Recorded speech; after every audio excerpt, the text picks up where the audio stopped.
Matapos ng halos 2 araw na tigil operasyon dahil sa lindol, bukas na muli ang Clark International Airport. At saksi live si Jamie Santos. Jamie? Pia, business as usual na dito sa Clark International Airport kahit na under renovation pa ang mga parteng nasira ng lindol. Binalutan ng safety net ang mga napinsalang kisame sa loob ng Clark International Airport.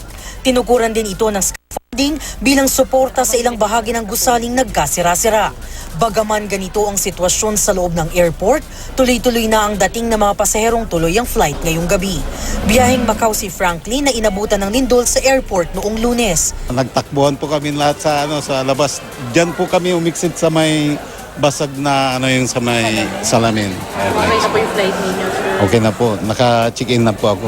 May pamilya namang pa Singapore ang flight. Si Lord na lang po ang bahala kung talagang oras-oras na.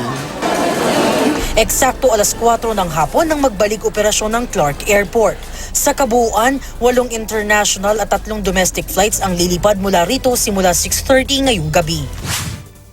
Sa kasagsagan ng lindol nitong Lunes, tila duyan na inuugoy ang mga passenger check-in counter.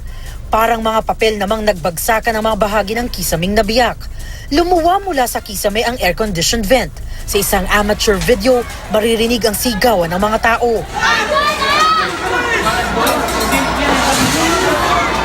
Sa pre-departure area para sa mga domestic passenger, gumulong sa flooring ang mga pasaherong nag-uunahang makalabas.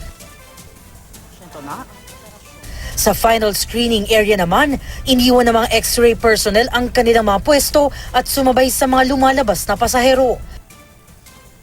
Sa pre-departure area para sa mga international passenger, nabakante lahat ng mga upuan.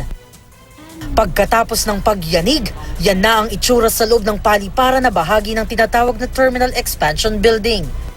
Titingnan natin kung walang problema yung and we continue to endeavor to provide the best passenger experience.